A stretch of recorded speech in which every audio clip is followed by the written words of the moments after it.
Why are Wall Street's biggest bonds players suddenly desperate to get their hands on Bitcoin exposure? And what does this tell us about Bitcoin's future price trajectory? Nik Bhatia, author of Layered Money and former bond trader at PIMCO, joins the TFTC podcast to share insights that challenge everything we thought we knew about Bitcoin adoption. Having managed over $20 billion in treasury securities, his perspective on how traditional finance is embracing Bitcoin is particularly valuable. In today's discussion, we'll examine 3 central points about the emerging credit markets surrounding Bitcoin, how new money creation rather than asset rotation will drive price growth, the mechanics of repo market financing for Bitcoin exposure, and why financial institutions are actively pursuing Bitcoin-linked investments. Before we continue, if you enjoy these breakdowns, hit the like and subscribe button for more TFTC content. Full episode linked below. Stay tuned until the end to understand how this shift in Wall Street's approach could drive Bitcoin's price to levels few thought possible. Let's start with Nik explaining why the traditional narrative about Bitcoin adoption might be completely wrong. So getting to 100K shouldn't be that dramatic or surprising. And it wasn't, right? I mean, if we're expecting these higher prices, 1 million, 2 million, even 500,000, getting to 100,000 isn't a big deal. But when we got to 100,000 and we got to 2 trillion, I'm thinking about, okay, what is next for Bitcoin?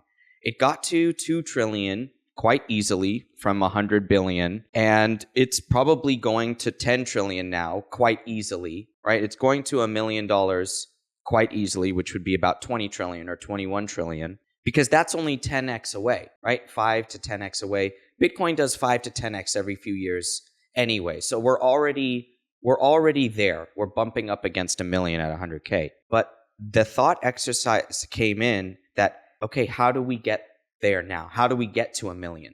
What's going to drive it? Is it the 500 trillion rotation where people sell stocks and they sell bonds and they sell their apartment buildings and then they buy Bitcoin? Or is something else happening? And I realized that something else was happening. And Michael Saylor is not selling assets to buy Bitcoin. Not only is he not selling assets to buy Bitcoin, his investors that are buying his convertible bonds are not necessarily selling other assets to buy those bonds. Nik's analysis here fundamentally challenges our traditional understanding of how Bitcoin will reach higher price levels. He starts by acknowledging Bitcoin's historical pattern of 5 to 10 times price increases, but then reveals a crucial insight about the mechanism behind future growth.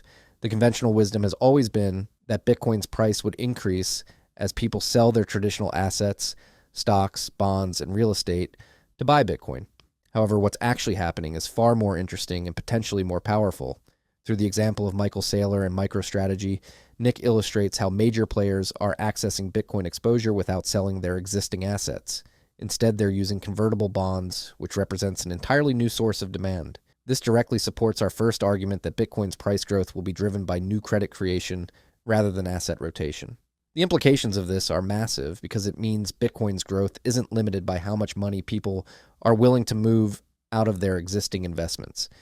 It's being fueled by newly created capital. This discovery challenges one of the core narratives in the Bitcoin space and, more importantly, suggests that the potential for price appreciation could be significantly larger than previously thought. Now that we understand this fundamental shift, let's look at exactly how these financial mechanisms work in practice as Nik breaks down the fascinating world of repo markets.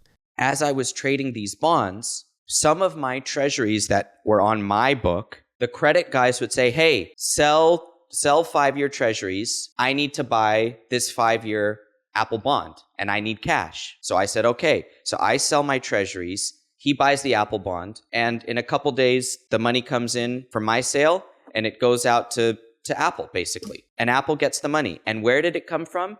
It came from an existing pile of money in which I owned US treasuries. But what if I shouted back to Rob, hey, Rob, I don't have any 5s. You're just going to have to buy it. I'll sell treasury futures on the other side so you don't take on double duration, right? Because each bond has duration risk. So I'll sell treasury futures. You buy the Apple bond. You don't have risk. But then Rob says, well, how am I going to finance it? Where's the money? And I tell Rob, call Morgan Stanley and ask them to finance your bond. So he calls Morgan Stanley, and Morgan Stanley says, we'll lend you 80% of the money or 70% of the money at SOFR plus 50 basis points. And Rob looks at the screen and he says, okay, done. So now Morgan Stanley has just created 70% of the new purchase from thin air. Through this detailed example from his time on the trading desk, Nik unveils the powerful mechanics of how the financial system can create new Bitcoin demand without requiring the sale of existing assets. He walks us through a typical bond trading scenario that perfectly illustrates our second argument about how bond managers can use repo markets to finance Bitcoin exposure. The key insight here is that when traders need to buy new assets, they don't necessarily need to sell their existing holdings. They can use them as collateral to borrow money at attractive rates. Everyone knows about Fold. It's the app where you can earn the most Bitcoin rewards for everyday purchases. Fold now lets you double stack rewards with gift cards. Use your credit or debit card to buy gift cards and earn both credit card rewards and sats. Fold gift cards help you grow your stack with every purchase. If you're not shopping with Fold gift cards, you're leaving sats on the table. Get a 20,000 sat welcome bonus. Go sign up now at foldapp.com/Marty. What makes this particularly relevant to Bitcoin is how it creates a multiplication effect in the financial system. When Morgan Stanley lends 70 to 80% against existing bonds, they're essentially creating new purchasing power that didn't exist before. This mechanism, when applied to Bitcoin-related securities like MicroStrategy's convertible bonds, creates an entirely new channel for Bitcoin demand that doesn't require liquidating other investments. We've now seen how new credit creation drives price growth and how repo markets enable this process without requiring asset rotation. But what's truly remarkable is how eager traditional financial institutions are to participate in this market.